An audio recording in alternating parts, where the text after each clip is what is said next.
Alright, let's run it.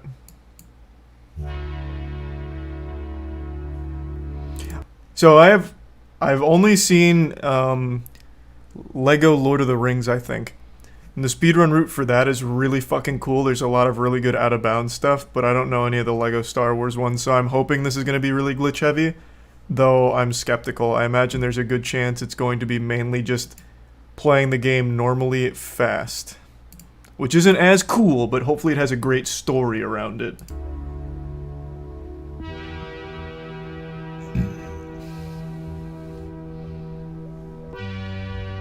This game has insane glitches. Oh, thank God. Alright, cool.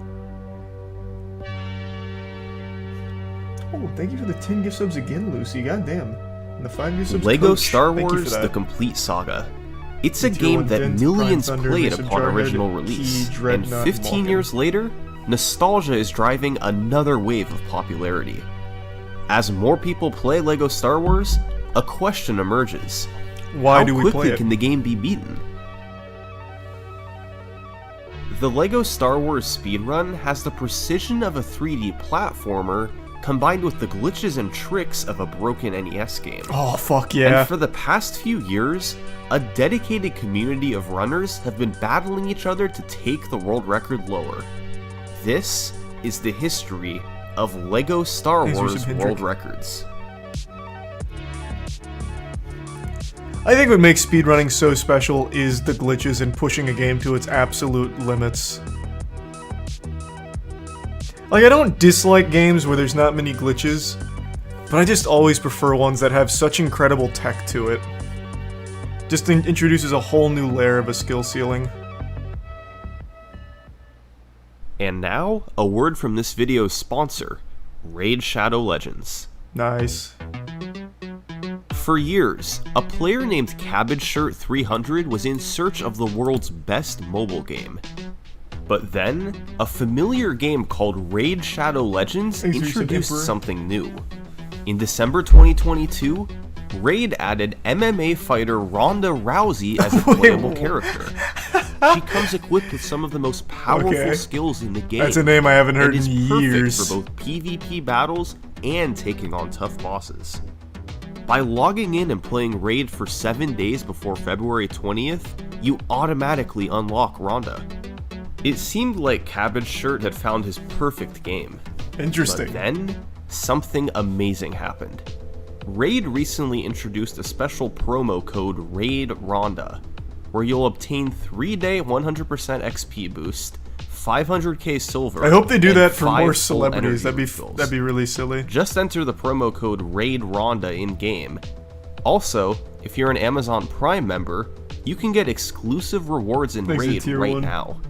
Hoof. Download Raid now by scanning this QR code or clicking the link in the description. Isn't she in the WWE? Not only I will don't you know. be getting unique bonuses valued at $30, but you'll also be helping me out quite a bit. Scan the QR code now and start playing today. Makes the resub Bob Dole. First, let's clear up any confusion with the timeline of the series. Lego Star Wars the video game was released in 2005, where you could play episodes 1 through 3. This was followed up by the original trilogy in 2006, Kirby. with episodes 4 through 6 being playable. Finally, in 2007, these games were combined into Lego Star Wars The Complete Saga, allowing you to play through all 6 episodes. While the 3 versions are all speedran today, the most popular one by far is The Complete Saga, the topic of this video. Now, the earliest full game speedruns of The Complete Saga date back to 2013, but it's a bit of a hazy timeline. See, back then there was no concrete rule set. The initial method was to play through episodes 1 through 6 in order on the game's Super Story mode, which adds a timer to the bottom of the screen and doesn't have status screens between levels. Later, runners switched to playing the episodes on Replay Story, meaning you can use any red brick upgrade on any level. Since these records didn't have a standard rule set, and also some were filmed with a potato, we'll skip going over them in detail. However, serious props should be given to the record holders, Poshact and Lexos, Hey, the congrats, guys. champions of the Complete Saga's early era. For the next 2 years, no records would be set. But in 2015, the community began to form once again. And for the first time, all because of a meme, standardized rules were created. All runs would be played on New Game instead of Replay Story.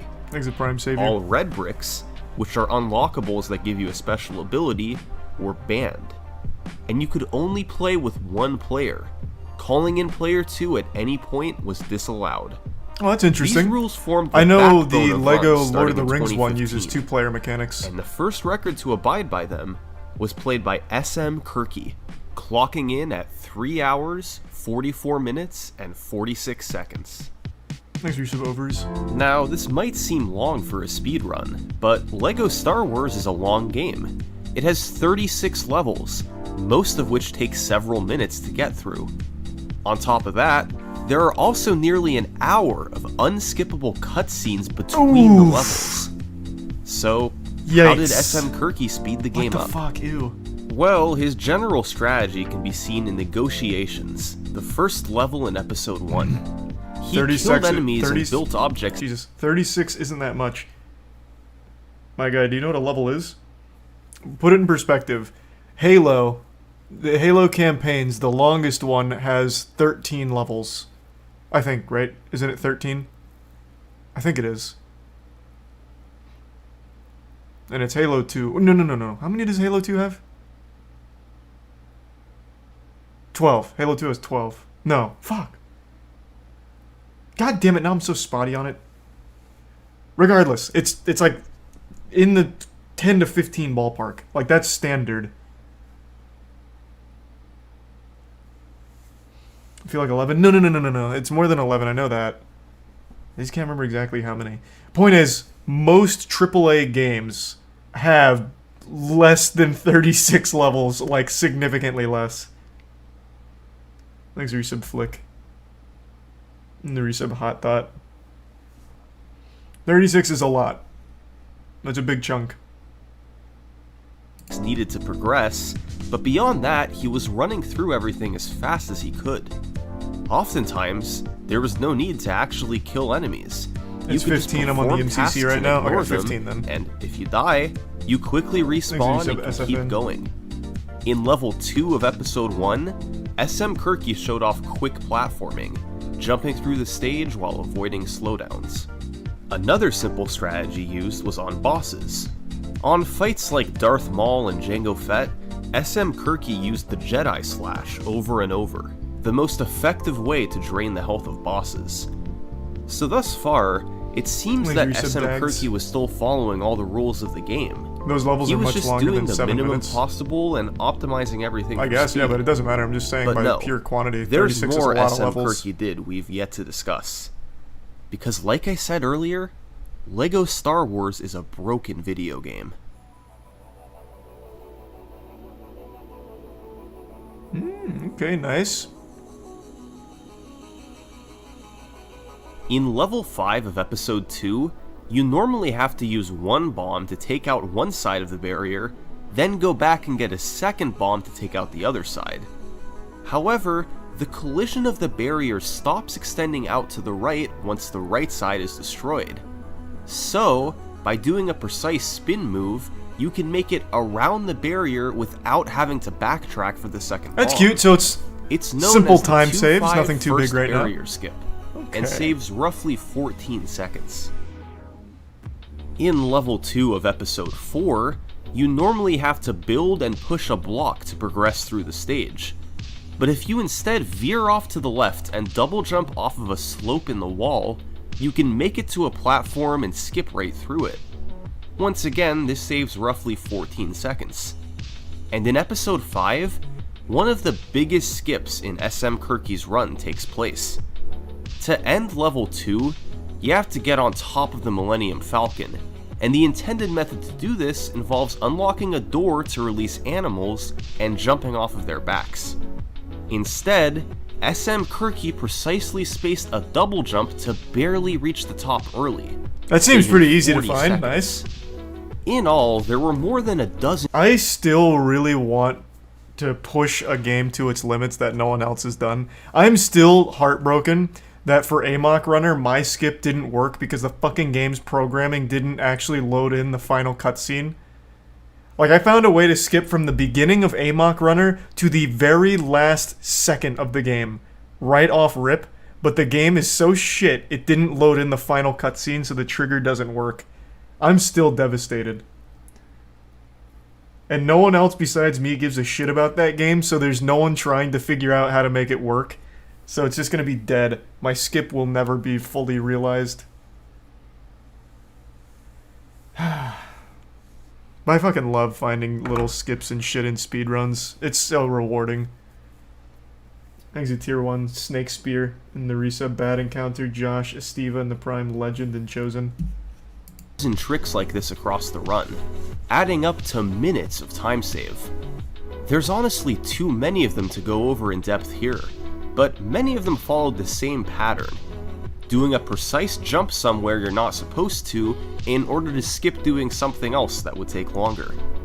We'll see more of these tricks later. But as a whole, SM Kirky's run was on another level compared to the runs from 2013. Hey, congrats Y2K. Fewer mistakes, more tricks, and a cleaner speedrun overall. It was a great starting point, and it stood as the record for almost a year. But in mid-2016, along came a player known as TSG. And what TSG did that to guy the sounds world like a record gamer. was this.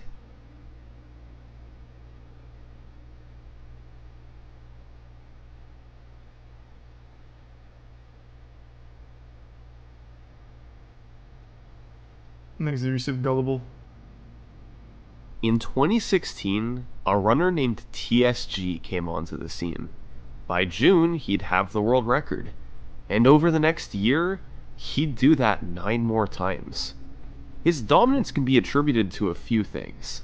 First, his skill level was well beyond that of any other runner. The only one who was close was SM Kirky, but he couldn't catch up.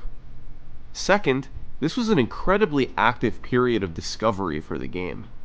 You'll see soon how many new tricks TSG was able to use. And third, TSG played the game on PC. This wasn't fully known at the time, The PC but Master running the Race. game on PC is much faster than any other version, mainly from having faster load times. Yeah, I feel like that should have been common TSG's sense. first record was a 341.17, and after the first level, he was presented with the option to There's a save or big not. Tier 2 hoof. After you Thank save for the first time, you lose a couple seconds from auto-saving after every level. However, it does allow you to reset the game before a cutscene plays at the end of each episode, since your progress is saved before then. This allows you to more quickly start the next episode instead of watching a long Okay. cutscene, especially after episodes 3 and 5. And the time save is further compounded from the fast resetting that you can do on PC. And of course, he had a plethora of new strategies to use, particularly in episode 5. One was in stage 5-2. C-3PO can't jump, so you normally have to build a cart to take him up this ledge. But instead, TSG just punched him and pushed him up, saving roughly 22 seconds from not having to use the cart. That's a fucking cool strat. And in Alright, 5-4, I like that. you normally have to have Yoda teach Luke the Force and build bridges for R2 to use. But why do that when you can just use bad collision detection in the wall and get up anyway? This was discovered by Grubo, and saves a solid 30 seconds. But the most notable trick in the run was one known as DV3, short for Darth Vader 3. In this form of the fight, you're supposed to deflect objects into Darth Vader, then eventually glass comes down and you can jump across. However, it's just barely possible to jump across without the frame glass, perfect. meaning you can skip the entire fight. You have 3 frames of leeway between the 2 jumps and the double jump, and it was easily the most difficult trick in the run. But if done properly, you would save over 70 seconds from not having to fight Darth Vader. And thanks to these 3 tricks and more, despite having some big slowdowns, TSG had his first world record. Thanks for some Samiris Pixel. His record streak Idle would lane and continue split. over the following weeks, and the run had a couple major changes. First, he changed the episode order, playing episode 5 last. Players were allowed to play them in any order they wanted, but putting episode 5 at the end was beneficial since its ending cutscene was the longest, and timing stops before the cutscene plays. This way, it's not included anywhere in the final time. And the second change was the removal of a leaderboard rule. Red bricks were no longer banned. That meant he could use certain unlockables as he found them throughout the game. The two big ones he used were exploding blaster bolts, which lets you kill some enemies quicker and blow up certain barriers, and infinite torpedoes, which means you always have them behind you in the flying levels and don't have to go pick them up. Having these two upgrades across much of the run saved several minutes, and when combined with better I figured that would be execution of other bigger tricks, time saves. allowed TSG to take the record under 3 hours and 30 minutes. New strategies were also getting discovered left and right, and in late 2016, one of the most obvious oversights from the developers was found by a player named Osamnol. On the last level of episode 1, you're supposed to fight Darth Maul by forcing objects into him. But over on the right, there's a lamp, and for some reason, everything below the lamp is considered by the game to be out of bounds. You can stand and jump in any out of bounds area, As you said, Professor. so it's possible to just jump off the wall to the top of the lamp and across to the other side. As simple as Nice. that, you could save 30 seconds. By April 2017, TSG had taken the record to 3 hours and 24 minutes, and with Man's just second playing by place himself more out than here. 7 minutes behind, he was in full control of the world record. However, in May, a key rule was lifted. Back in August 2016, the ban on red bricks was lifted, and now That was a big players day were for all of allowed us. to call in the second player. Oh, let's Welcome go! to the world of one player, two controller strats. So this is where it was really cool in LEGO Lord of the Rings with what you could do with the two-player strats. So what's the benefit of using a second player? Well, LEGO Star Wars was designed to be a two-player game, and some sections can be completed much faster with the second player. In 4-5, for instance, if you have one player, you're supposed to build a cart to go over buttons fast enough before they turn red. But if you're using two players, no need for the cart. There's a couple sets of these buttons in 4-5, and if you skip using the cart for both, you save a full minute. However, you're not allowed to have a physical second player to help you out. You have to do everything Thanks to the alone. resub cannoli. So, whenever you want to call in player 2, you have to control them both at the same time. It's known as one player 2 controllers, or 1P2C. And on PC, I like that, that's cool. there's 3 options. Makes for it sound this. really intense. You can use 2 controllers, you can use 2 parts of the keyboard, or you can use a keyboard and a controller. Most runners nowadays go with the keyboard controller method, but in June 2017, TSG set a record with the controller method. The only point TSG used 1P2C in the run was in 4-5, but the community knew there could be applications elsewhere.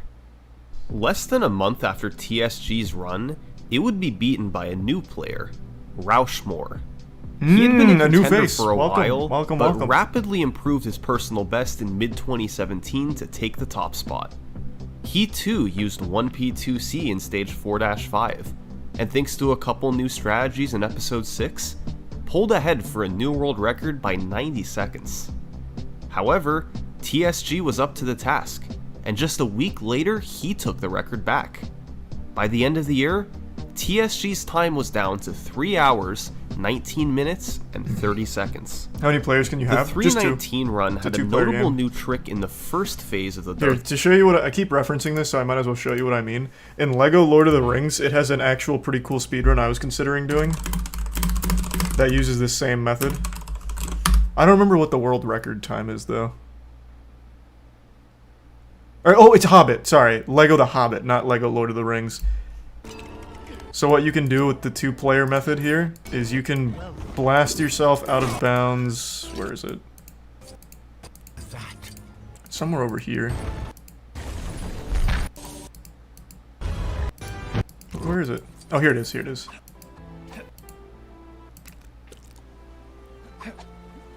And then you can eventually get like a huge launch, and then you just go through the entire game just outside of the map. It's a long, long trek. But you complete the game after that, and it's really cool. I still might speedrun this. I think I probably will.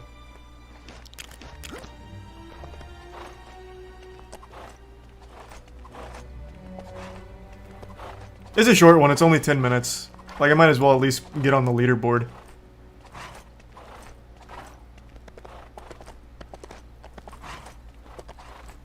Thanks the resub E-Girl. Maybe that'll be the next one I speedrun. Turning the game into open world. Yeah, it's cool. You just go right to the end, you hit another one of these clips, and then you're through. That's the route.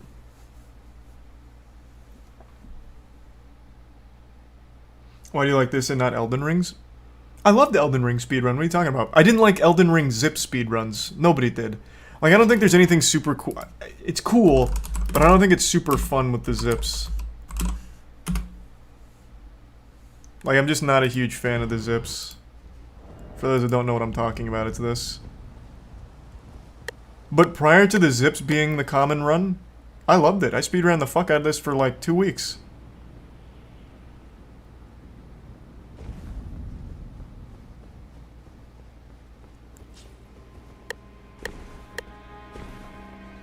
Motherfucker using a metronome? Well, you have to. It's extremely precise, so you gotta use the metronome.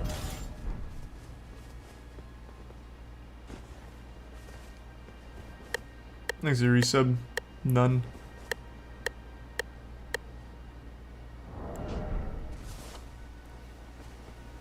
Isn't zips only allowed in one category?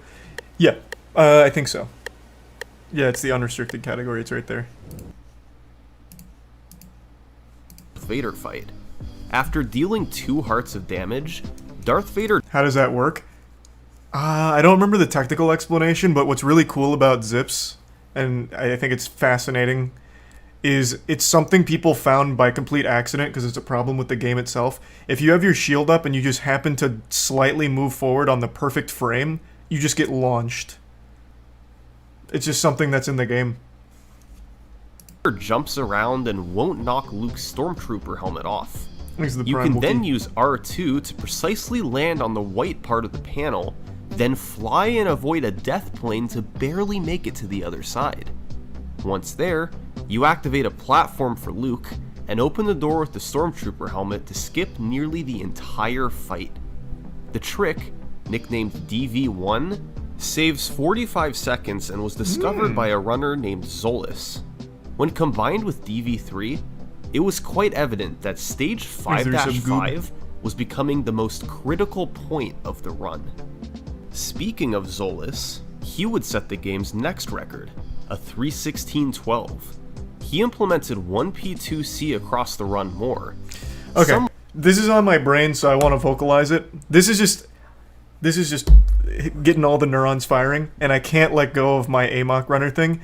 I think what might be fun, I'm not sure I'll pull the trigger on it, but I at least want to put the idea out there. I think what would be really a fun thing to do, since we haven't done a bounty in a while, is just choose a dog shit game like that, and then put a bounty on it, like, whoever has the fastest speedrun time in this game after a month gets 10 grand.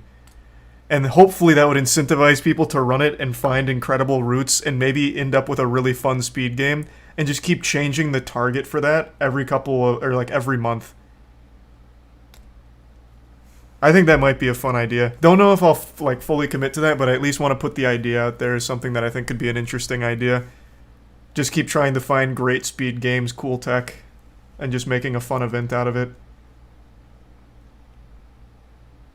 More small time saves, like deflecting shots so that R4 could safely activate the panel in 2-2, and others were more substantial. Yeah, Jervalen did the Halo 2 lasso 4-5, bounty. You could now use unbelievably Chewbacca to activate the elevator and ride it immediately, instead of having to use Han Solo and wait for its second cycle.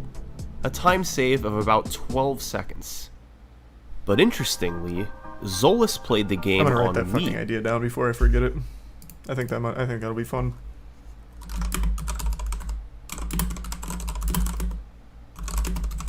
Okay. We know from before that this is slower than the PC version, but there's another consideration to be made. The Wii version requires using both the Wii Remote and the nunchuck, so to do 1P2C, you need to juggle 4 controllers at Yikes. once. Sounds awful. Still, Zolas was able to pull it off, with a world record by over 3 minutes. TSG played on followed Ultra this up Nightmare mode. a few months later with a 3:14:28.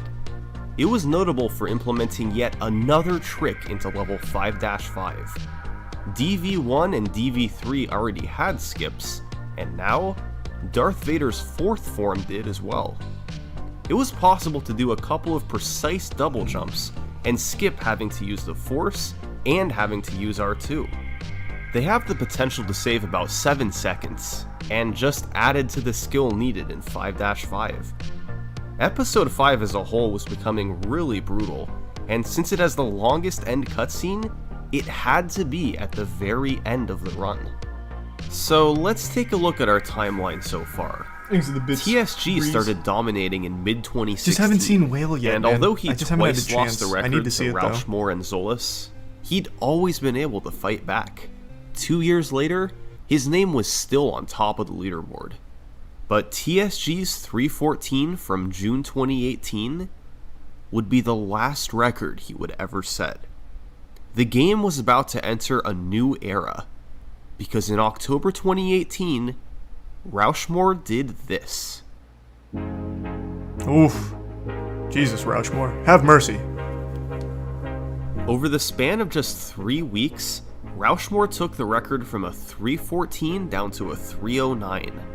The key was the rapid discovery of new tricks by a runner named L-Tree. Tricks that would save up to 8 minutes. Oof. And the first Is it one movement tech? is really stupid. In 6-5, killing the Emperor normally takes a substantial amount of time.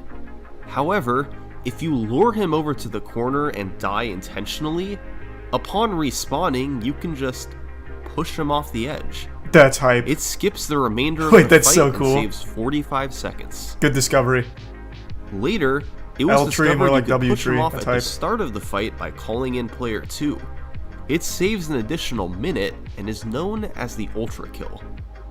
Another simple boss skip was found in 4-3. You can skip the spy fight by using the Force on R2. Resub Leon and This Mango. pushes him past the trigger to start the fight, and if you call him in after, you can just go in the open door and save about 50 seconds. But the real big time save was in 6-3. In this level, you're supposed to hop in your speeder and drive through the roughly 5-minute course. Instead, if you go into the corner of the end barrier with both players, player 1 gets placed above player 2, and you can do a 360 to make it over the barrier. This activates the end of the course, and you can skip the entire thing to save several minutes. That's so good. These discoveries helped lead to 4 consecutive records from Rauschmore.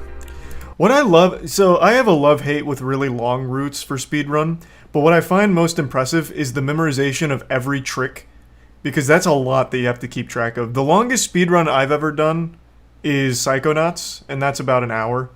I think the world record's like sub 50 now, but when I was running it, the record was about an hour, and I was pretty active with it. And trying to keep track of the tricks, when to use them, how to do them, where to do them, and being super precise and even frame perfect at times is unreal. Especially after like 20, 30 minutes worth of already going through a run. The stakes are just so goddamn high.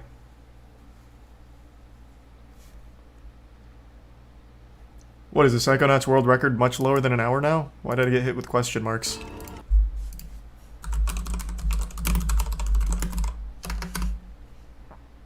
Oh my, wait, what? 30 minutes. Holy shit. Well. Okay. That'll do it. Thanks to Tier 1 Cappy and the resub MCR and the Prime Callum. What new stuff did they discover? Glad to see it's still active. It's a great speedrun. If you guys haven't seen the Psychonauts speedrun, highly recommend it. It has some really cool glitches, and there's really great movement tech as well. Unless you'd rather just drop and give me 20 right now! I'll just watch that on my own later and catch up with it. Maybe I'll His start fourth running that and again. final time, a 3:09 from October 2018, would be the final record set in the year. Always been 30, you just misremembered? interest- No. This was set in 2020. I stopped running it when I switched to Twitch, which would have been 2018, late 2017. I haven't run this game since coming to Twitch. And I definitely recall it was like probably 40-something minutes, because I used to be in the Discord for a while. My personal best was like 57.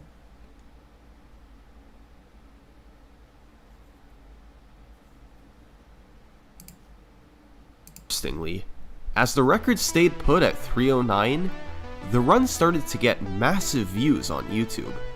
It went semi-viral, and many people who saw the Brian video Elijah. thought it could be fun to try running it themselves.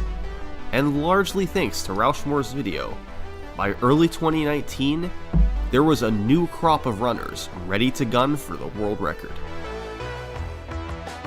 Oh, good spread.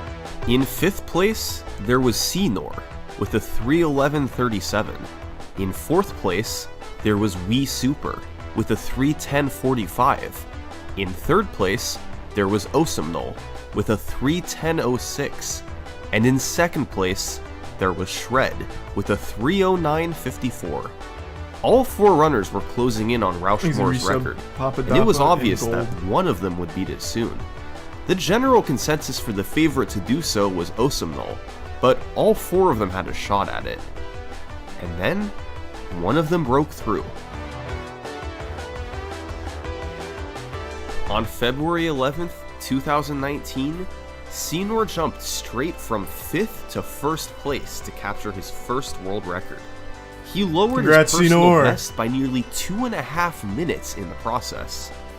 Cenor had gotten into the game after seeing Rauschmore's video, and although he lowered his time quickly, he was comfortably behind the other record contenders. But the key to Cenor getting this record was 1P2C. He used it all over the run. He used it for multitasking, he used it to get one player in position while the other player built, he used it to push characters further ahead. These were small time saves on their own, but they added up when used across a 3-hour run. This was also the first run to use the incredibly difficult disco skip in 6-2. After building the speaker, you then try and position Luke so he's exactly 50% inside of the speaker once it's finished being built. The game doesn't know what to do when you're inside a built object, so if you're next to a wall, it will sometimes push you huge through clip. it, meaning you can go out of bounds and skip building the disco party to save 40 seconds. This is a really precise trick, since you have to be positioned just right to clip out of bounds, but if you miss it, you can just break the speaker and build it to try again. With all the competition from top runners, people didn't expect Cenor's record to last long. But And it it would only didn't. last for 3 days. On Valentine's Day 2019, Shred resub took the recake. record with a 3:06:27. Shred had been running the game for over a year, but only became a serious record contender early in 2019. And his record was an improvement by nearly 3 minutes, which was especially impressive given that it was played on a Wii. It didn't do much new over Cenor's record, but was better executed. It had a first try ultra kill and a cleaner episode 6 overall. Cenor fired back just 3 days later with another 2-minute record improvement. Thanks to Prime Yuka. The world record was now down to a 3:04. Sub 3 It looking still had possible. some significant slowdowns. Cenor lost nearly a minute on disco skip, and over 30 seconds in 5-5 from missing the DV skips. So clean up those tricks, save These a are bit 5 gift elsewhere, subs. and add in a couple new strategies. Illiterate? And suddenly, sub 3 didn't seem out of the question. In March 2019, Cenor in 2 chat, let's runners go. started to pull ahead from the rest of the pack. Cenor and Thanks for Super. Subzom. Both of these guys had only gotten into the game in the last few months, but they lowered their time side. Holy shit. Super Thank you started to a run of his 25 own, gift subs, Eldon. and this run would Jesus finish Christ, as a thank you, Eldon. 2:59:04. the world's second sub-3. Oof. Had Wii Super started his run just a few hours earlier, Rough he Wii Super. would have won the race to sub-3. But instead, he had to settle for second place, while Cenor got the glory. But Cenor's record wouldn't last long. He beat his own run by 43 seconds just a day later. This run was notable for introducing a piece of RNG. In 4-4, there's a section where Obi-Wan is supposed to appear across the room on a bridge after you arrive. The way the game tries to get him there is by running through a room with barrels. If he gets stuck behind a barrel, the game turns him to try and get around them, which slows him down, but he still eventually arrives on the bridge. Usually. Sometimes he gets stuck. And if that happens, he never shows up, and you can't progress through the level. LEGO Star Wars is a broken game. Now, runners used to have a way around this. You reload the bridge room by entering and exiting the previous room, which guarantees Obi-Wan will show up for a 2-second time loss. But players then found 4-4 cutscene skip. By jumping off of this ledge, you can hook back and enter an out-of-bounds area to skip to the next room. I like that. This means a cutscene doesn't play and you save 18 seconds. However, I really feel like getting out of bounds in a game like LEGO, you can do a lot more than just go from room to room. But of course, I'm not in the community. I haven't run this game in particular myself. I just feel, well, we're also super early, so maybe they do. I feel like there's just so much room for out of bounds, especially in a game as linear as LEGO. If you can just get out like they found here, I feel like you could really push the shit out of it. As a consequence of the cutscene not playing, you can no longer reload the bridge room, Thanks to Prime Divine. since you wouldn't be able to leave the previous room if you enter it. So, Tier Obi-Wan 1 RNG was Bosky. back into play. Thanks again, If Eldon. you didn't want to show up, you were in big trouble. A couple weeks later, a fairly substantial change was made. The community decided to alter the way runs were timed. Instead of starting when the players gained control in 1-1, it would now begin when selecting New Game on the main menu. This was mostly done so that movement in the cantina would be considered in the final time. It added roughly 58 seconds to all runs. Aw. So, when Cenor set a record that would have been 2:57.36 under the old timing, it was retimed to 2:58.34. And that made it 4 consecutive records for Cenor. He was the first to sub-3, Thanks for your sub and cream. now he was taking control of the leaderboard. And for Wii Super, he just couldn't catch up. He perpetually remained slightly behind Cenor, easily in second Bronze place, kneecap. but ever since he missed his chance at the first sub-3, the world record eluded him. Thanks to the resub. But after the Very- 2:58.34, or Wivery. Cenor announced that he would be taking a break from the category to focus his efforts elsewhere. Maybe this was the chance Wii Super needed. With Cenor at least temporarily out of the picture, he could hone in on improving his time without needing to compete with anyone. And as it turns out, just 2 days later, Oh! it was only record by a second, but Wii Super had finally overtaken Cenor. It was a run with a great early game, but he lost some time on speeder skip and had a weak episode 4. Still, Wii Super had broken through. Was this a one-time deal, or was he about to make something more out of it? Cenor 6 comes days back later, from that break. A 60-second record improvement by Wii Super, largely due to saving time in episode 4. The very next day, another minute-and-a-half world record. Wow, he really 3 unlocked the weeks later, Sharingan. 2 record improvements on the same day. 3 days later, a record cut by nearly 2 full minutes. Then Wii Super took a break. And when he came back, another world record. My god. 7 records over the course of 3 months. He got for Wii unleashed. Super. The final one was a time of Thank you for the 5 anonymous gift subs. 2:53.04. The resub Sapphire. After a while, Cenor had come back to attempts, but this time the tables were turned. He was the one who couldn't catch up to Wii Super.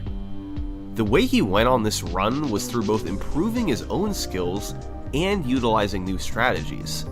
In 2-6, Wii Super began using Dooku Skip. By standing on a barrel, you can force it with player 2 and clip under the floor. By then dropping out with the inbounds player, you can lead them forward past the trigger for the Dooku fight and enter the next room. The trick was found by Cenor and saves up to 30 seconds. Wii Super also began using the Vehicle Smart Bomb Red Brick. It allows you to hold the special button in ship levels and make everything on screen explode, which can save you about 20 seconds in 5-1. And interestingly, with these new tricks being incorporated and runners' skill levels improving, someone new moved into second place, Chimkin. He had been in third place for months, even being a part of the initial sub-3 grind, but he always remained behind Wii Super and Cenor. But he was improving, and by May, he was ahead of Cenor. And sure enough, when Wii Super woke up on the morning of July 6th, his record was gone. Chimkin had beaten it by over a minute, getting a 252 flat. Sub 250 looking good. It was a run with a slow early game, but after a gold split in 3-2, he was off to the races. He pulled ahead of the record and crushed it. So, Wii Super had to get back to work. And it took him 13 hours to get the record back. Oh, nice. Over the coming weeks and months, Wii Super and Chimkin would trade the record back and forth. Wii Super was the first to take it under 250, with a 249.55 on July 17th. Chimkin would get the next record, and by the end of the year, it was down to 245.39.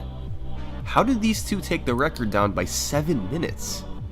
Well, there was a new red brick, Fast Force, which does what it sounds like. It lets you force objects faster. To obtain it quicker, Chimkin found a method of going out of bounds, then doing a death warp to get back on track. Oh, now it's getting really intense with the 4-2. glitches. Nice. So players started playing episode 4 earlier in the run so they could use Fast Force in episode 6, 3, and 5. And of course, the glitches are getting more intricate of new strategies discovered in the second half of 2019. Some were small and saved a few seconds, while others saved closer to half a minute. But the big one was in 5-6. It's the last stage in the game, and it had an evolution of skips over the years. Way back during TSG's record reign, runners started doing a trick called Bespin out of bounds. You'd jump roll off a ledge to land out of bounds, and progress forward in the stage to skip having to build C-3PO and open a door. That's huge. 45 seconds, but was immensely difficult. Players used this trick for years, but in December 2019, Cenor found something better. You join with player 2 and put Lando in a doorway. If player 1 stands far enough away and Lando jumps, the door will close. If it closes while you're at the top of your jump, you'll get pushed through the door frame and out of bounds. Ultimately, you can get to the same room as you did from Bespin out of bounds, but it allows you to do so nearly a full minute faster, and is much easier. The only problem is that if you miss the door clip initially, AI characters can randomly run near the door and prevent it from closing. Oh, those bastards. You really want to get the trick first try. You dirty bitch. With all these time saves combined, I'd be so mad if I was running that and the AI came back and fucked me. On top of that, the world record was down to a really solid 245. It was enough for Wii Super to take a break from grinding the category, and Chimkin had stopped playing it as well. Other than those two, nobody had a PB under 2 hours and 50 minutes. But over the coming weeks in late 2019 and early 2020, the game would get a huge boost in popularity, thanks to an unlikely source: TikTok. Oh. There was a big wave of nostalgia for LEGO Star Wars. Millions played it while growing up, and after years had passed, they looked back on the game fondly. A trend began on TikTok where people changed their profile pics to mimic how they look in LEGO Star Wars, with a green or blue circle around them. This increased the game's popularity on the internet as a whole, as people remembered LEGO Star Wars and wanted to experience it again. As such, speedrun streams and videos exploded in popularity, and starting in early 2020, there was a new wave of speedrun activity. And suddenly, by February, Wii Super had new competitors on his doorstep. Oh, in second place fresh was faces. Fresh, oh, well, and fresh, in third nice. place was Led Astray. Both had a time of 2:47, and both had aspirations for the world record. Wii Super had no choice but to do more runs if he wanted to defend his title. So he did. And in the span of just 1 week, he lowered the record twice, taking it down to 2:44.30. But this wasn't the complete domination that he'd had earlier. His competition continued to close in. Led Astray got a 2:46, and a familiar face had actually jumped into second place. Cenor. Hey. Pressure was on for Wii Super. These guys were both capable of getting the record, and could really obtain it any day now. Wii Super continued to do runs, and a couple weeks later, he achieved a run that put away any competition for the record. A sub 2 hour run somehow. Months of attempts had all Fucking led cheated, up to no this clipped. moment. It was his ultimate run. Throughout the first 4 episodes, there were no significant mistakes. He gained a bit of time on nearly every level, and leaving episode 6, he was nearly 2 minutes ahead. Exit Tier 1 Megamon. The final Prime 2 episodes are Fibbles, 3 and Sub 5, Kato, and Gift Sub and although Zombie. they weren't perfect, they were good enough. And when combined with the incredible start he'd had, the end result was a monster world record. Okay, that's Wii not Super bad. wasn't that much risk of losing his title anymore. Or was he? Cenor wasn't deterred from the task at hand. Wii Super was now 3 minutes probably ahead, found an even better but skip or Cenor something knew somewhere. he could close the gap.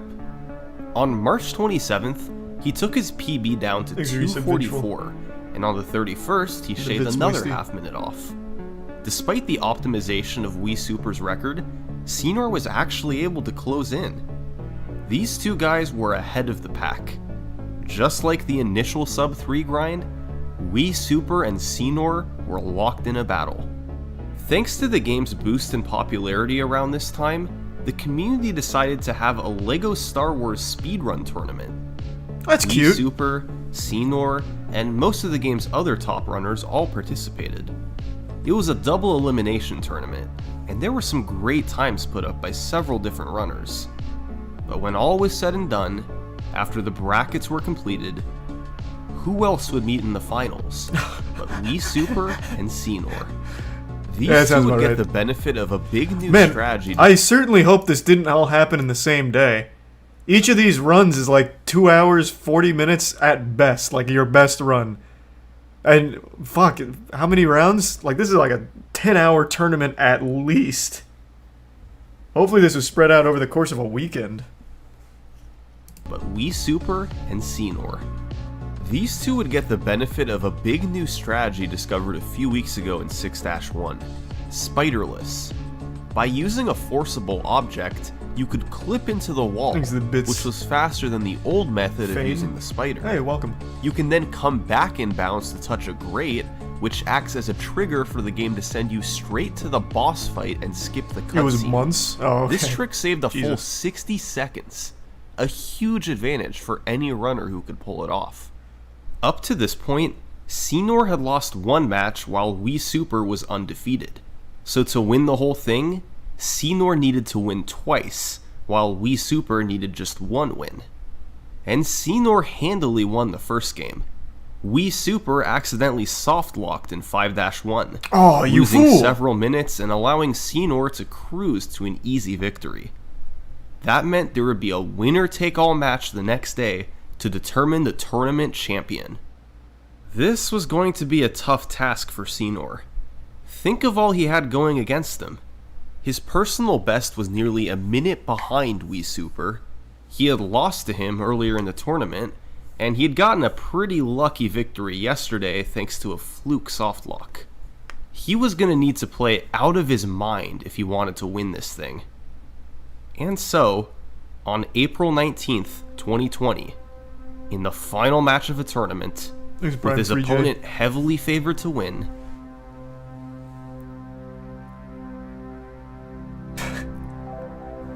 In This tournament was Cenor's too. first world record Huge. in over a year, back when the run was 16 minutes slower.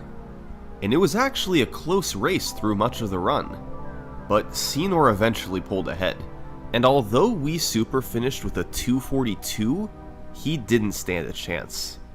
Cenor won the match, he won the tournament, and he got the world record. Was there And a prize race for the to tournament? Sub 240 was officially so. on. Once again, Cenor and Wii Super were the two competitors. Said Mothman. As it turns out, Cenor's time at the top wouldn't last 5 long. candies. Wii Cool. Super wanted the record back, and it took him just 5 Bag of days cigarettes. to do so. He got a 2:40.32. This run was actually on sub 240 pace until 5-5, but the last 2 stages of the run are 2 of the toughest. Wii Super lost a lot of time to DV3 in 5-5, and to Door Clip in 5-6. Sub 240 would have to wait.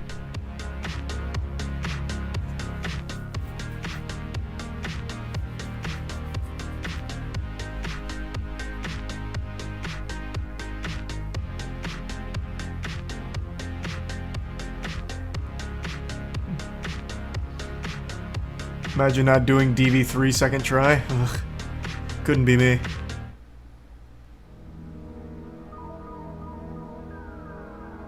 Damn, Jesus, that door is really I feel like I could see Wii Super's anger with killing the Wii Super NPCs lost there. 45 seconds to Door Clip, and missed sub 240 by just 4 seconds. That's so sad. It's a great example of how tough the end of the run is. Door Clip is in the very last stage, and if you miss it initially, bad luck can make you lose the record.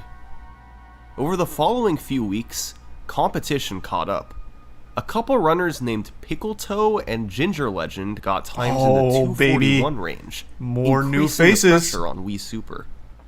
And on July 14th, Cenor had a run on sub 240 pace into 5-6. But once again, Door Clip killed it. He ended up 1 second behind the world record. Wii Super That was had a waited heartbreaker. too long. Other players had caught up, and it was a dead heat for the first sub 240. But on July Thanks, Yusuf 22nd, Obama. Wii Super had a run with a fantastic first few episodes. He then lost his helmet in 4-5, but a great episode 6 put him back in the lead. He had a rough 5-5, but with time to save in 5-6, sub 240 was still possible. He got Door Clip quickly and left just enough room to get a sub 240. Nice. 239.49. Wii Super had won the We're race. coming. This was Wii Super's 22nd Thanks, world Yusuf. record. Typical. He'd faced competition from some of the best in the world, but time and time again, he had proven he could come out on top. With his sub 240 goal accomplished, Wii Super finally felt he could take a break. And the runners in second shot. through 4th place, Not in this game. Cenor, Pickle Toe, and Ginger Legend, had lost motivation after being beaten to the first sub 240. So, they all stopped running the category as well. Oh, what? For the first time in many months, there was little activity at the top of the leaderboard. That meant there was technically an opportunity for someone outside of the top 4 to swoop in and make a move. T-Pain. Let's take a look at who was in 5th place. This is Roadhouse. He had been running the game for about 3 months, and managed to quickly enter the game's top 5. However, during the sub 240 grind, he was comfortably... Well, LEGO Star Wars has an ultra shortcut. Let's go! Level 1-4 is the pod Now we're race. fucking cooking. You have to drive around the course 3 times to beat the stage. For years, there was no way to really speed this up. Even the fastest world records I just love ultra rode the 3 shortcuts. laps. But in mid-2020, For those that are unfamiliar with ultra shortcuts, Summoning Salt also has great content on it here. Most known in like Mario Kart Wii. It's so cool. Ultra shortcuts are so fucking cool. Highly recommend checking any of these out if you're interested in really cool skips. P53, Havster, and Cenor combined to develop a trick called pod fraud. It's a very complicated trick, but the gist of it is that the game's only method for checking lap completion is seeing if you've touched an area on the far side of the course, and seeing if you've touched the finish line region. So after driving a lap normally, you go out of bounds with 2 players, leave one by the finish line region, And one by try the to get check. the other to the far side. Yeah, nice. Smart. This middle section out of bounds kills you, but it lets you build up speed quickly. So, by dying a few times, you can build up enough speed to make it across. Holy By shit. touching this region, the next lap is activated, and you skip having to drive around. This setup takes about 25 seconds, but a lap normally takes about 60, so you save over half a minute. The other big skip is called Grieve Cheese, discovered by Pickletoe with concepts from Fezteo. The general Grievous fight is normally a slow, scripted battle, where you jump around the level and then attack him on the main platform. However, he'll only perform his scripted actions if you're actively standing on this platform. So, you can use Obi-Wan to lure him toward a rock, then jump off the platform and shoot him with player 2 before he walks too far away. By repeating this over interesting. and over, Smart. you can drain his health without having him ever perform scripted actions.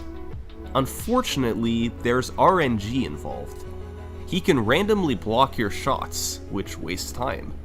But ideally, Grieve Cheese can save over half a minute. With all Exhibits this and moisture. more, We Super Recent felt meme. that he could crush the current record. And he was right.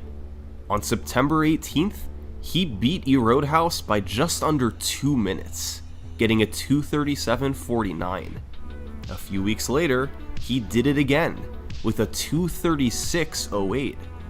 The leaderboard was back to normal. Super was dominating the competition multiple minutes ahead of anyone else. And still, years after his Thank you, first Shibokami. world record, nobody could catch Super. At least, not for a couple weeks. Just Oh, 16 Roadhouse days back. after Super's 2:36, Roadhouse managed to get the record back. The key to doing this wasn't a was yet fluke. another complicated new trick: Falconless. The normal way to end stage 4-5 involves activating 4 triggers scattered throughout a big room, then killing all the stormtroopers. It's a slow process that gradually raises the Millennium Falcon, so you can eventually enter it and end the level. So you go out of bounds, hit the trigger, However, I bet. P53 found a way to end the level early. You first have to load the last room of the level, which can be done by entering this grapple room. You then go back far in the level, and by crossing a particular line, the game tries to save memory by unloading the last room. This means the triggers, stormtroopers, and Millennium Falcon all disappear. The issue is that the game never reloads them once you go back forward. So you re-enter the final room, and You can just nothing's fall there. straight down. Since the stormtroopers are gone, the game treats them the same as if they were killed, so you can jump into where the open door would be, and the level ends. This saves about a minute and 15 seconds, and Huge. Roadhouse's new record was a 2:34.51. That means that even without Falconless, he still would have beaten Super. I wonder though. Maybe it was a fluke. Just based off of what I've seen so far, and maybe they do this, it seems like if you can still just hit that trigger regardless, right? Couldn't you find a clip out of bounds and then just do a death warp and still hit that trigger on the way up? Or am I completely misunderstanding how the tech works? So that way you don't have to run all the way back.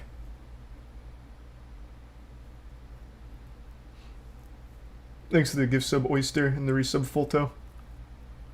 No, because it checks enemies. Oh, good point. Good point. Fluke. Whenever someone took the record from Super, he was always quick to respond. But a month later, Roadhouse set another record, 2:34.32. This was uncharted territory.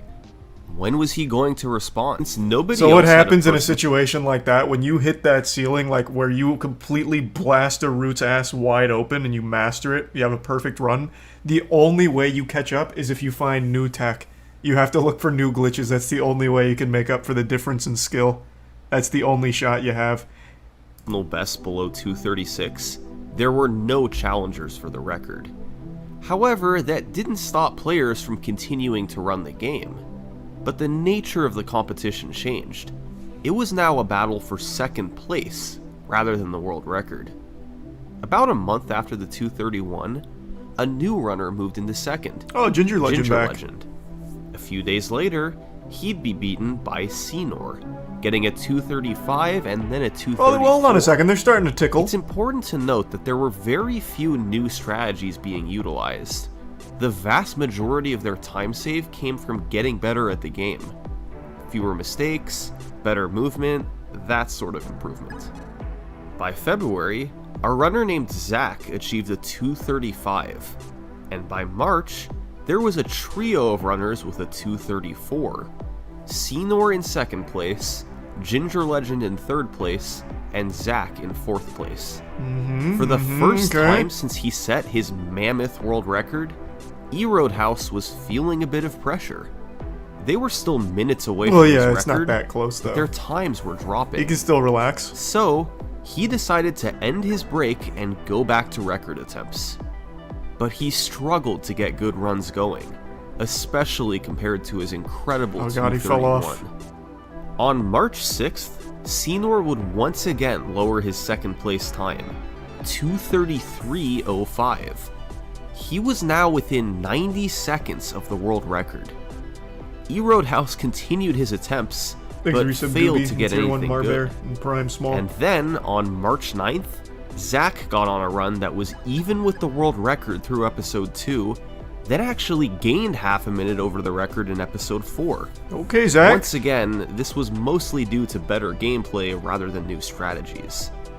He ended up losing time to the incredible episodes 6 and 5 in Roadhouse's record, but still finished with Tragic. a 232.23.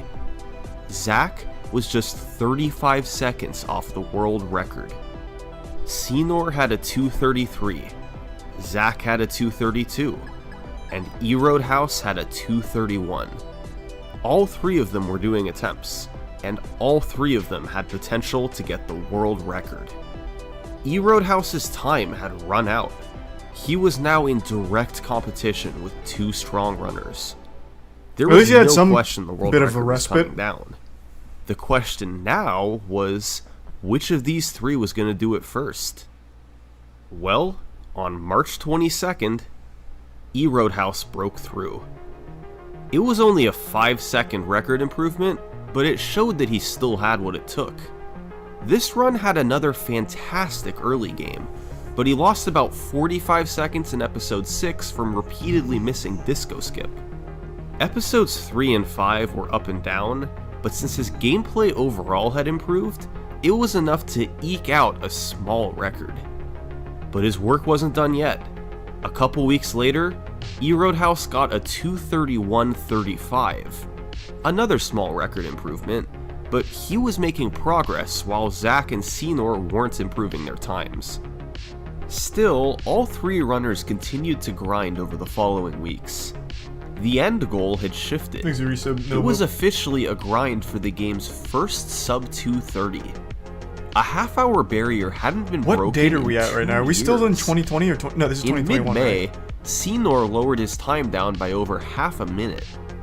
All three runners were now within 60 seconds of each other. Who would get sub 230 first? Would it be the veteran, the newcomer, or the current world record holder? Well, on May 14th, Garcia. Roadhouse got on a run with another incredible first couple of episodes. Once again, this was his best pace ever leaving episode May 2. 14th, 2021. He faltered a bit in levels 4-2 and 4-3, so his pace cooled off slightly exiting episode 4. But after episode 6, he was still a minute ahead of the record. It was clear that this would be a golden opportunity for the sub 230. And then, in episode 3-1, something strange happened. Roadhouse was cycling through his splits to see what time saves he had left, and he accidentally paused his timer. He realized this a short while later and unpaused it, but this threw everything off. His pace would now seem better than it really was. He didn't know how long it was paused, so if this run went all the way, he'd have to retime it to see what he really got. Well, Roadhouse made his way through episode 3, and it went beautifully. Episode 5 got off to a great start, and entering 5-5, he was a minute 21 ahead. But of course, his real pace was still a mystery. 5-5 was solid, and 5-6 was nearly perfect. And when he stopped his splits, they read 2:29:35. Roadhouse knew his run was slower than that, but the exact amount wasn't known. It all came down to how long the timer was paused. It was probably just over 2:30. It had to be retimed. And the exact length of the pause would determine if this was the world's first sub 2:30 or if the race would continue. Thanks, a resub cheeseburger. And after the retime, they found that Roadhouse's timer was paused for 21.5 seconds. Oh, so just under. Meaning his run was a 2:29:57. He still did it, By baby! the skin of his teeth, he had done it. His 6th world record in a row was his most important one yet. Roadhouse officially had the world's first sub 2:30. In the aftermath of this run, Zach and Cenor continued doing PB attempts for a short while. Both players lowered their times, but neither could catch up to Roadhouse. Their motivation had just dried up. It seemed like another community break would be in order. You're probably noticing a pattern by now. Whenever community motivation is at a low point, new tricks are always found to bring people back in. Goddamn right. Right on cue in May 2021, 2 massive tricks were discovered. One of them was a 30-second time save in 3-5 found by Los. But the one we're gonna go over was the one discovered in 5-5. This trick was notable for 2 main reasons. For one thing, it was in the toughest stage of the run. 5-5 was already a completely broken level. You had DV1, DV3, and the DV4 jumps. The new trick, fittingly, was called DV2. Oh, I thought it was going to go even higher Every room of the somehow. Darth Vader fight now had a skip. And the other notable thing about this trick, it was the most difficult one in the entire game. That's right, the toughest trick of the run was now in a stage that was already considered to be the hardest.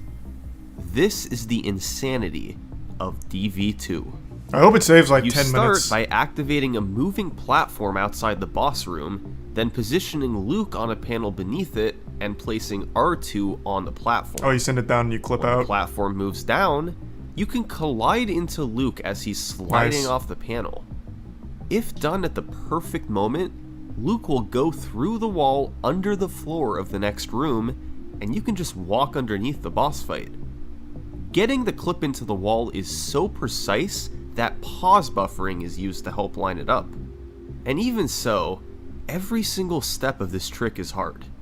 It's hard to get on the panel, it's hard to stay on the panel, it's hard to pause buffer at the right time, it's hard to line up Luke, it's hard to line up R2, it's hard to avoid going too low in the boss room, it's hard to avoid going too high in the boss room.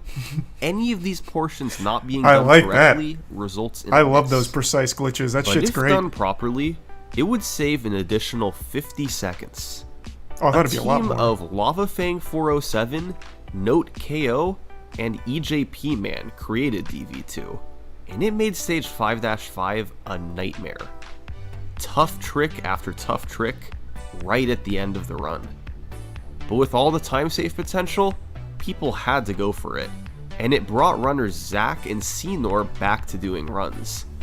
They each got times of 2:30, and then on June 1st, Cenor set the world record. Hey, It had a Cenor rough back on episode top, baby. 6, particularly a slow ultra kill in 6-5, but he got DV2 This is on his first second record in try. a while. A fantastic result for such a tough trick. He closed it out 20 seconds ahead of the Roadhouse. Cenor's first world record in over a year, back when the run was 12 minutes slower. So now, of the top 3 competitors, only one had yet to get the world record: Zach. He'd been in the top 3 for the past 5 months, even moving into second place on several occasions, but he had never been able to take the top spot. It was frustrating. He knew he was good enough, he'd been on pace before, and he also had a bit of time on his hands coming up. So, he sold his crypto company to start a devoted grind for the record. But this wasn't going to be just any grind. He was going to play the game 14 to 15 hours per day until he set the world record. Zach began on his quest, and over the next 2 weeks, he played the game for roughly 200 hours. Run after run, good pace. That's like RuneScape hours, my boy. And despite all that, that's enough for a single level in runecrafting. In fact, he didn't even get a PB. Zach remained in 3rd place, behind Roadhouse and Cenor. Disappointing for sure, but Zach would still get another chance. Because on June 13th, runners Zach, Roadhouse, and Wii Super all met up to grind for the world record 12 hours a day, with Cenor also participating at home. Only 12 hours may have been less than Zach was used to, but still, 4 of the best runners in the world, 12 hours per day, for 3 days straight. Surely a world record was incoming. But it never happened. 72 hours came and went, with no world records. And here's why. Between all 4 runners, more than 20 world record paces were achieved into the final 2 levels. All of them died to DV2. Oh, it was such a hard trick. That's tragic. And trying to execute it when feeling the pressure of a record-paced run, good luck with that. So for Zach, a grind of 12-hour days hadn't worked. 14-hour days hadn't worked either. Option. 16-hour days. On June 16th, Zach began a grind of 16-hour days to get the LEGO Star Wars world record. Goddamn right he did. Time is relative. And he never had any runs on record pace. Son of a bitch! It was starting to seem hopeless. But on June 18th... I tell you what, though. I can promise you one thing. He may not have got the record during those 16-hour-a-day streams, but he probably fucking farmed some ad revenue off of it on Twitch. Those are going to be pulling in some numbers. Those are some long hours. Finally got a run deep ahead of the record. And what a pace it was. Entering 5-5, his best possible time was 2:28.43. That was a good enough pace that he didn't even need to do DV2. He could get the record without it. But Zach was committed to going for it. And on just his 3rd try, he got in the wall. If he could just make it to the end of the room, he'd be in the clear. But disaster struck. He went too low and died, forcing him to start DV2 over again. He lost over a minute, and ended up missing the record by just seconds. Had he skipped doing DV2, he would have had the world record. So, Zach kept going. More long this guy's sessions, mental. Fuck more me. failed runs. But on June 24th, he'd find himself in an eerily similar situation. A best possible time of 2:28.08 into 5-5. Once again, he could skip DV2 and still get the record. No, don't do it. Don't be a bitch. But once again, he was committed to going for it. My man. It was a decision that cost him the record last time. But this time, he hit it first try. Oh. He was in a golden position now. He closed out 5-5, got door clip, and when Zach entered the Millennium Falcon to end 5-6, he had just set a new world record. Let's go! By over a minute. After months of grinding, what a crazy and grind hundreds from of hours Zach. of world Holy record shit. attempts, Zach's efforts were vindicated. This record didn't stop others from trying. Cenor, Super, and Roadhouse all continued doing record attempts after the in-person meetup. But eventually, their attempts stopped, in large part because 5-5 was such a demoralizing stage. So, throughout the rest of 2021, Zach's time remained at the top of the leaderboard. He went from not being able to set the record to holding the top spot for 6 months straight. Wow. In early 2022, that was a good time Zach to get the record. decided to come back to the game. It had taken him hundreds of attempts and many months of grinding to set his world record. Over Bricko here? This man came out of nowhere. We're not gonna mention Bricko, 3rd place. Damn, and we still have like 20 minutes here. Jesus. Close. The community was as active as ever, but with no records being set, a big opportunity was going to waste. So, in an attempt to get the game a new world record, the community decided to organize one more big event. It was going to be another 4-day break the record session. But instead of the game's top 4 runners competing, this time they expanded it to the top 10. 10 runners, 4 days, and a goal time of 2:26. Nice. Even with this many runners, nobody knew for sure if a new record would be set. But one thing that wasn't in doubt was that there would be a lot of movement on the leaderboards. Zach and Roadhouse were in 1st and 2nd place, and they were the favorites to lower the record. Just behind them were Bacon Soda and Bricko, still with decent odds to get the record. And beyond them was a mix of prior record holders and newer contenders. Their personal bests ranged from Zach's 227 down to a 233. But all of them knew that they had a serious chance to move up on the leaderboard. Let the world record attempts begin.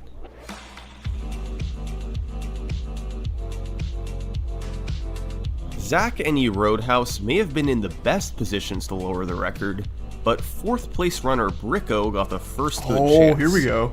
Just hours into day 1, he had a run with a best possible time of 2:25.46 into episode 3. There was still a ways to go, but it was easily on world record pace. Unfortunately, a poor episode 3 cost him the record. Son of a bitch. But he still got a 2:27.47. This was good enough for 2nd place. It was a big motivator for the rest of the group, especially for the recently demoted to 3rd place Roadhouse. And toward the end of day 1, both he and Zach found themselves on record pace into 5-5. But DV2 would strike again. Roadhouse finished with a 2:28.25. Oh yeah, he got mad there. And Zach got that a DV2 will get you. 2:27.45. Zach's time was faster than every runner on the leaderboard, except for his own record. Day 1 had come and gone, and despite movement from some top runners, no new records were set. Day 2 featured a couple PBs from runners in the top 10. Super got a 25-second PB cut, and Cenor moved from 5th to 4th place. But for most of the day, none of the top runners got anything on world record pace.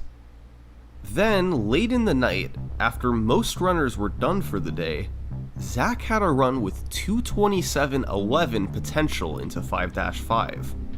But of not course, 2:26, don't he care. still had to get DV2. That's pussy stuff. We And don't he deal actually with that. did it first try. This was the best chance of the event. He had one tough trick to go, door clip. And unfortunately, he couldn't get it. That's unlucky. He lost over 20 seconds and finished with a 2:27.38. The best time of the event so far, but still no world record. Ooh, Jesus, thank you for the 20 gift subs, Celindas. Thank you for that. Celindus. Day 3 featured several more promising runs from Zach. Appreciate the He fat achieved drop. numerous 2:27s, but none were low enough to beat the record. There was a bit of movement from lower ranked runners, as It's Jared moved from 10th to 8th place. But as day 3 was coming to a close, the record remained at Zach's 2:27.19. Time was starting to run out, The game's top Makes runners tier had one gotten slow. close, but nobody had been able to break through. But then, toward the end of day 3, those runners would get a bit of extra motivation. With all this attention on LEGO Star Wars speedruns, George Lucas came into the a new equation strategy himself. was found in the Grievous fight. Oh. Before, Grieve Cheese could be used to get a quick kill, but it was inconsistent as he would randomly block your shots. But by switching your resolution to 800 by 600 instead of 1920 by 1080, the quick kill becomes much more consistent. On average, you save 10 to 15 seconds. Oh, This nice. wasn't Wait, an I got 4 enormous shots in time there. save, but it was enough to give these runners a pretty big boost. Yet still, Day 3 came to a conclusion, and no world records were set. I bet they 24 find a more hours to consistent go. way for DV2 Through is the my first guess. 3 days, neither Zach nor Roadhouse maybe had not. set a PB, but Zach certainly had the better chances of the two. He set numerous 227s, and with the new time save on Grieve Nice Cheese, resub, Ketro. he was in position to get a record if he could just get there again. But on the evening of day 4, it was Roadhouse who found himself ahead of the record after episode 6. After utilizing the new strategy and having a nice start to episode 5, he remained in the lead heading into 5-5. This was the level that caused Zach to miss the record so many times in the last 3 days. But Roadhouse clutched it out. Oh, it's He got a big. first try DV2, and entering 5-6, his best possible time was 226.40. Roadhouse was one level away from getting a 226. Door clip. He needed to get door clip, Don't do it to us. and he did Oh, let's go. after wasting about 20 seconds. Oh. The run was now teetering on the line of Fuck. being a 226 or a 227. And in the end, the run finished as a Oh. 227.03. It wasn't a 226, but it was a world record. It had taken over 3 Unlucky. days, but the world record had finally been achieved. Bittersweet world record. And interestingly, at the exact same time, Zach was on a run in episode 3. Entering 5-5, Thanks to the this resub, run Sean, too Solid, had and potential to Morsky, get a and 226. All Might. It was a chance to take the record right back. But his final 2 levels weren't good enough. He finished with a 227.07. If he had set this time an hour earlier, it would have been record. But he was too late. And with the event winding down, it was shaping up to be a pretty disappointing few days for Zach. He had done attempts for 4 days straight, and not only was there no 226, but he had lost his world record in the process. Runs continued on for the next couple hours, but the event had a hard cutoff of 11 PM to get your last run started. And as the last seems few kind of seconds arbitrary. before the deadline ticked away, Zach was on the main menu. Maybe he shouldn't even bother starting another run. Oh, there's going to be a little He had done storybook hundreds conclusion. of He gets it attempts here. over the past few days, and no 226 had Thanks, come resub, out of MG. it.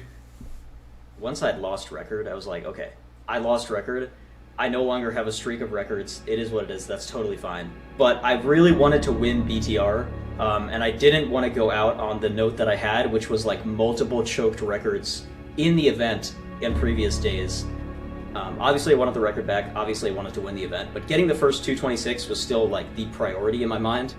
So, with just 8 seconds to go, Zach started his final run of the event. There she And in doing goes. so, he joined 6 The other world runners who record. were in the middle of their own final runs. And I was like, this It's like run lottery has to winners finish. where they play like There is one no world time where and I win. reset here. Because even if it doesn't PB, I have to get through this run no matter what. Once I started that run, I was like, I know I can do it. I didn't think I would, but I knew I could. During every cutscene, I would be looking at the restream, just seeing who was on a run. And I saw that Ginger was on a really good run. And the reason I noticed this was only because I could hear the commentary.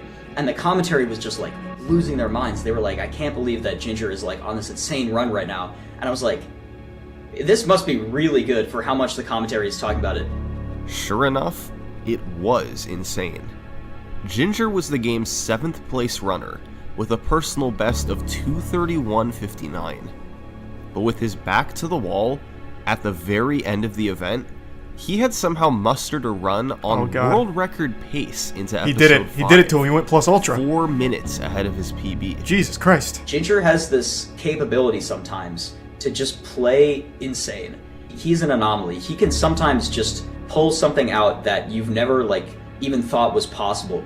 And I knew that it was actually a realistic possibility that he would get record and even maybe the first 2:26 just with that run. Was this really happening? The 7th place runner jumping straight to world record? Well, Ginger had an up and down last few levels, and he finished with a 2:27.51. Well, that sucks. An enormous PB, and definitely one to be proud of. But it still wasn't the world record. He could have had it. Meanwhile, that door while clip, man, all eyes Jesus. were on Ginger, Zach had started off on an incredible run of his own. So we typically talk about a good run as exiting. We pay attention to our episode 4 exit. That marks around the halfway point in the run. Previously, the best episode 4 exit was I think a 109.56. So getting a 109 episode 4 exit was something that had been done I think a total of 3 times ever. And so what happened was I got another 109, and that is something that I wasn't even looking for. You don't need a 109 for a 2:26. You don't even need a 109 for a 2:25. And that made me a little nervous. But what happened next? If he was human, just that plain is. Crazy. On one of the game's But he's made of greatest ice. paces ever, Zach proceeded to play the best episode 6 ever performed. Now, this was not only the fastest pace ever, it was the fastest pace ever by over a minute. Zach was in position to demolish the world record. Damn, he's hitting him with a He big just pod had to right hold it now in the together for webcam. the final 2 episodes. The run was pretty much insane. It kind of bled a little bit of time in episode 3 until I got to the infamous library skip. When I got there, I prayed to the gods, and those gods did not give me a first try library skip. They did not give me a second try library skip. They did not even give me a 10th try library skip. So I ended up losing around 55 seconds on that trick. Oh, no. Now at this point, I was like, okay, this is fine. Now I wasn't happy, it's only a minute. Now that might sound like an insane thing to say. This was such an insane run that I could afford a minute time loss. So I did lose a minute, and everything was pretty much still in order. I was still way ahead of the record, and out of episode 3, going into episode 5, everything was definitely still set up for me to. That's fucking get tragic, a low though. 226. It was I definitely. haven't even still seen library skip be a tough one. But while yet. Zach That must have was just trying been to really navigate unlucky. through episode 5, the other players were finishing up their runs. And guess what? EJP Man, PB by over a minute. T-Fresh, PB by 18 seconds. Wii Super, PB by 40 seconds. Oh wow, it was magic in the air And that night. all of this stuff is happening, and I'm on this run, and I'm like, my mind cannot comprehend everything going on. There's 4 people PBing, and so in my mind, I'm like, it's time to focus. So I close the stream.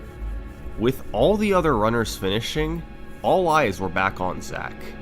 He made his way into 5-5, still ahead of the record by close to a minute. When you're on pace, this level is the killer. I mean, it's no question. There isn't a level in the game that's even Yeah, you can't close fuck to up this hard. DV2 here now. And I get to DV2 skip. That'll And haunt I you for the realize rest that of my your hands are life. shaking. It's very hard to pause buffer while your hands are doing this the whole time. So I have this this thing that I usually tell myself. Thanks to I'm reset like, beats. you can be nervous later, but no, now not first try. you have to hit the trick. I get the trick 3rd try, which is effectively my first actual attempt at the trick. DV2 skip definitely I would say is a harder trick, but DV3 when the pressure is on, when the nerves are setting in, is just brutal. No. So I miss it once, and I'm like, that's fine. But when I miss it twice, that's when I start to get a little concerned. Yeah, panic I is think I setting missed in. it 6 times before Oh. I finally got it. And at that point, I was like, uh-oh, this is going to be close. The best spin opening cutscene is over a minute long.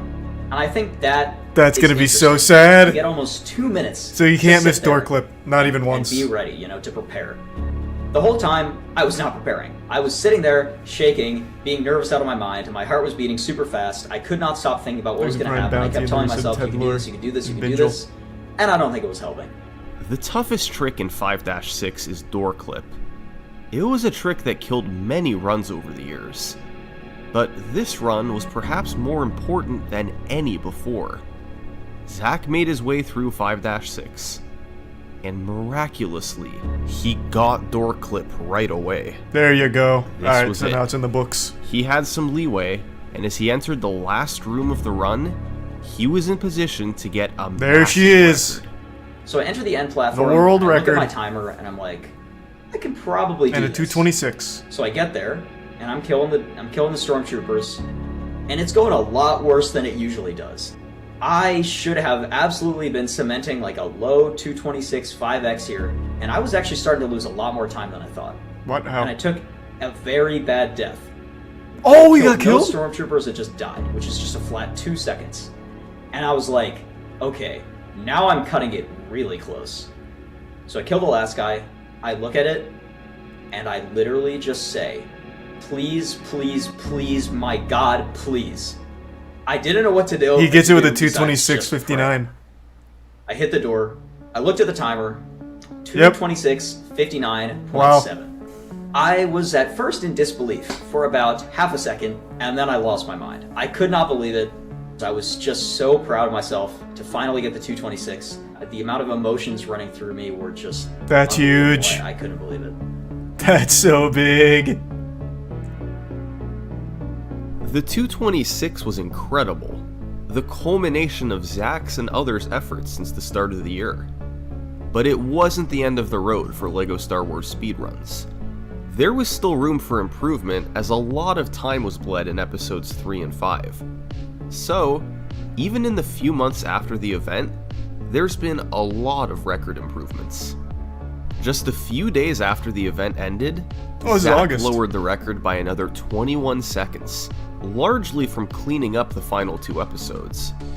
He'd then lower the record down to the world's first 225, thanks in part to a new strategy in 5-4 by EJP Man. Meanwhile, both Roadhouse and Ginger Legend were getting close. Roadhouse had a couple runs that barely missed record due to a missed skip, and Ginger Legend had taken his PB down to a mid-226. Of those 3 runners, Zach would have the most success in the following few weeks, ultimately lowering the record to the first 224. He's a prime wick. But that's not who holds the record today. That honor goes to Roadhouse, a 224.43. This record featured a fairly slow first 4 episodes, but had the strongest final 2 got the episodes mantle back? ever in a run. That's where the world record stands today. To most, LEGO Star Wars is a game that you played 10 years ago for fun, I didn't ever play then it, never actually. touched again. It was a neat distraction, and a source of nostalgia, but in the end, LEGO Star Wars was a game of the past. But to this dedicated group of speedrunners, this game is so much more than that. They've been able to extract I know the world record thousands got of lower. I hours of saw enjoyment, Summoning Salt tweet about it 2 creating days ago. rivalries and friendships that have But I didn't want to lasted look at it. I didn't years. want to be spoiled. They've given the game a renewed boost of popularity, years after its heyday. And over the course of a decade, this is how they've lowered its world record. Thanks for watching. Look at that. Jesus Christ. This period was probably the most turbulent down here. This was the one where it got like really crazy. Because a lot of the new faces came in around here, and then this is where it just got cutthroat. Fucking 16-hour-a-day runs. World record. Jesus Christ. Thanks for watching. Gotta love an active speedrunning If you enjoyed the community. video, please consider subscribing. It really helps me out. Crypto Thanks. chart. True. Thanks for some callow. Make sure to smash that like button and thumbs up, ring the bell, tell your mom I said hi.